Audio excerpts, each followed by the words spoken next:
Prajem príjemné popoludne, vážení prítomní po dobrom obede a po peknej prezentácii o BMW by to chcelo skôr siestu, takže ak by ste si chceli pospať, tak vás trošku ospravedlním pri tejto mojej prezentácii.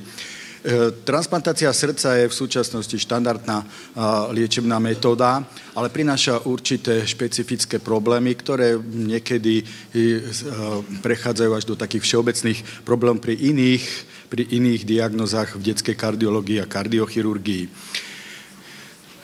Počet transplantácií na svete je okolo 550, pričom z toho tvorí asi okolo 100 transplantácií srdca a u detí sú novorodenecké transplantácie a tvoria celkový asi 10% počtu všetkých transplantácií vo svete.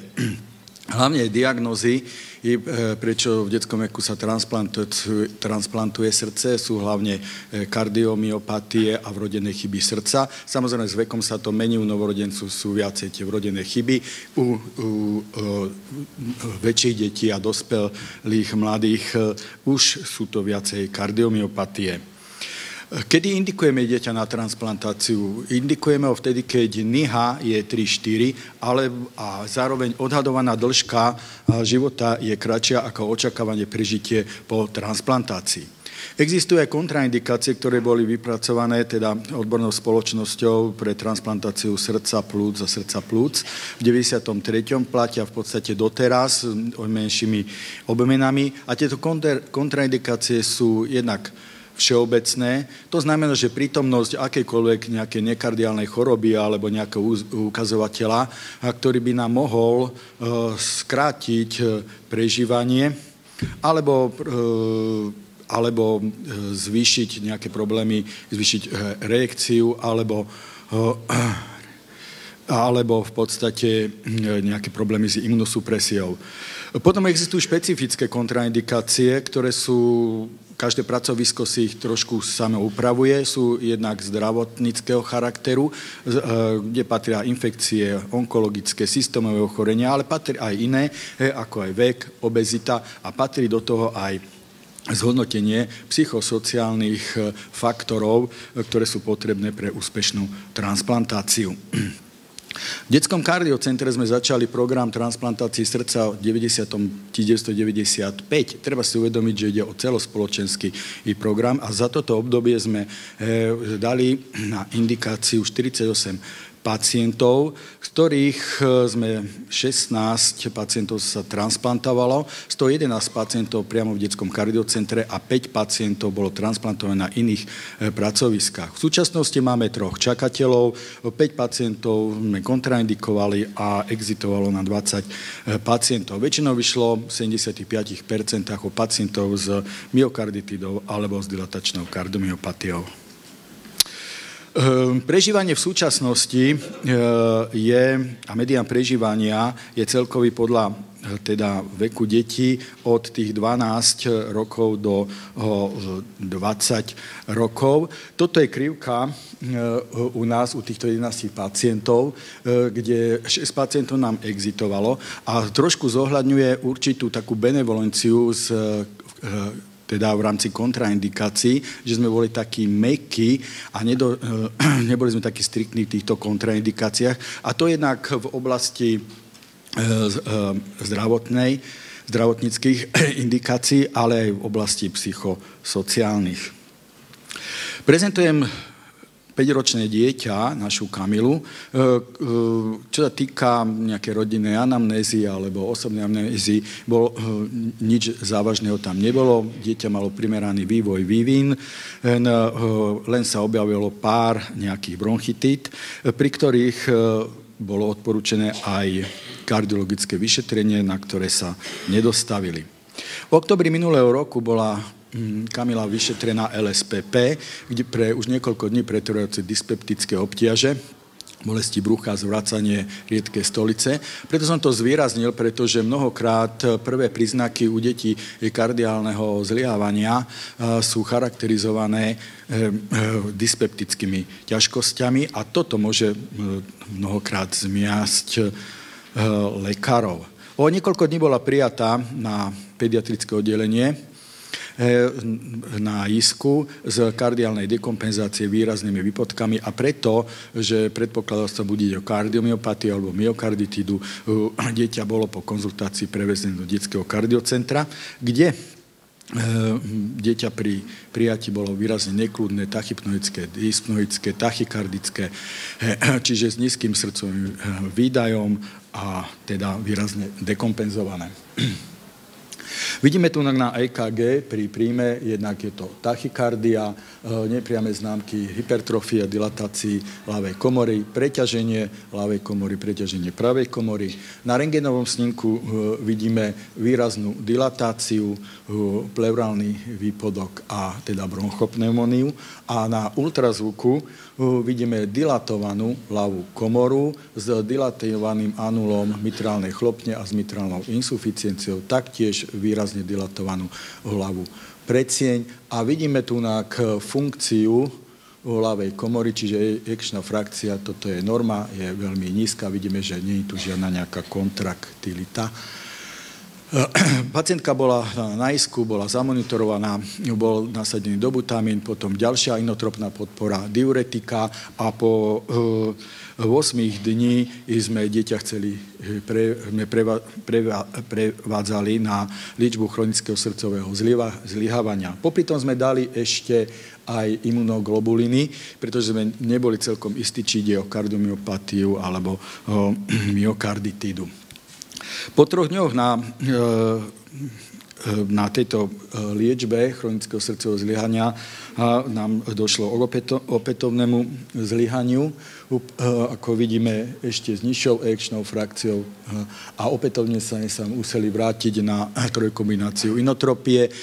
Toto opätovné zlyhanie nie je moc dobrý prognostický faktor, takže nakoniec po 8 dňoch sme ju ako tak stabilizovali, previedli na liečbu chronického srdcového zlyhávania. Nakoniec dieťa s relatívne slušným tlakom, s sklonom ku tachykardii bolo skompenzované. Takže pretrvala ešte dilatácia ľavej komory, mierna mitrálna insuficiencia, ejekčná frakcia bola zlepšená a rentgenový snímok vidíme, že pretrváva dilatácia bez už výpodkov. Na základe týchto faktov sme teda uzavreli celú túto diagnostiku, akože ide o dilatačnú kardiomyopatiu, s tým, že po zhodnotení všetkých výsledkov a prognózy sme dieťa indikovali na indikačný seminár ohľadom indikácie transplantácie. Pri hodnotení a pri indikácii na transplantáciu okrem týchto zdravotných vecí faktorov musíme brať do úvahy aj psychosociálne faktory a treba si uvedomiť, že psychologické zdravie pacientov a aj teda určitý systém sociálnej podpory hrajú kľúčovú úlohu v optimalizácii kvality života, udržiavaní compliance a v liečbe po transplantácii a samozrejme ovplyvňujú veľmi výrazne mortalitu týchto pacientov. U detských pacientov sa zameriame nielen na detského pacienta, ale na rodičov a na celý systém fungovania rodiny. Hodnotia sa rôzne psychosociálne faktory, jednak aké majú vedomosti títo rodičia o daných procesoch, diagnóze, transplantáciách, ako funguje, aká je kvalita života tejto rodiny, aká je sociálna podpora, aké je bývanie, či nenachádzajú sa nejaké psychotické alebo psychologické problémy, ktoré by mohli ovplyvňovať túto starostlivosť po transplantácii. Pri zhodnotení všetkých faktorov a opakovaných debatách s matkou, ktorá žije v sociálnych podmienkach v dvojizbovom byte, kde žije 9 detí a celkovo 15 ľudí v sociálne nevýhodnom byte, sme hľadali nejakú možnosť ako štýl života, na ktorý sme prišli v tejto rómskej rodine, spojiť s našimi požiadavkami pre posttransplantačnú teda starostlivosť. Ja som si pomohol aj iným citátom, na ktorý z knihy od Hanka Hodobňa Kameňom Spolužitie Rómov na Slovensku, kde nás trápila práve táto otázka, ako zabezpečiť súžitie dvoch svetov, ktoré nikdy nebudú rovnaké. Zároveň okrem tejto sociálnej veci sme robili aj psychologické vyšetrenie matky, ktorá samozrejme spolupracovala, ale porozumeniu niektorých podnetov a niektorých úloh, ktoré boli spojené s pozornosťou, predstavivosťou, pamäťou alebo logikou, veľmi ťažko znášala, alebo ťažko sa v nich orientovala, bola v nich neistá, pričom jej psychické funkcie boli spomalené.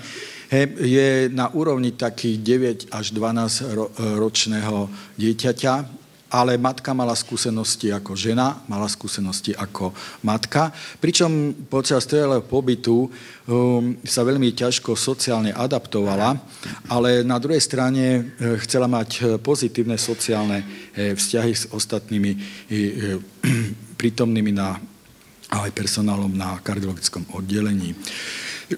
Na základe tohto psychologického vyšetrenia psychológ to náš uzatváral akože v určitých komplikovaných situáciách a v neoblikých nich, vzhľadom, kde treba sa rozhodnúť rýchlo, logicky, správne, bude matka zlyhávať.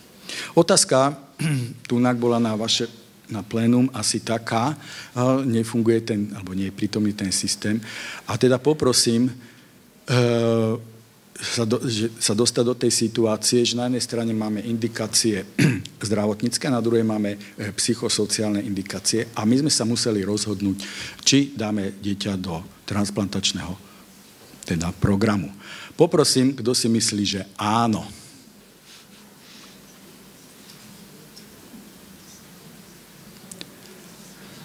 Ďakujem. Bola to asi 50/50. My sme tiež mali strašné dilemy. Treba si uvedomiť, že je to celospoločenský program a je veľa čakateľov, málo darcov a už sme mali skúsenosti s nedobrým sociálnym zázemím. Taktiež mi uzatvárali tento indikačný seminár, že sme dieťa neindikovali na transplantáciu srdca a odporúčili sme konzervatívnu liečbu. Ďakujem za pozornosť a toto je budova nového detského kardiocentra, o ktorú teda bojujem už 10 rokov a stále to není isté. Ďakujem.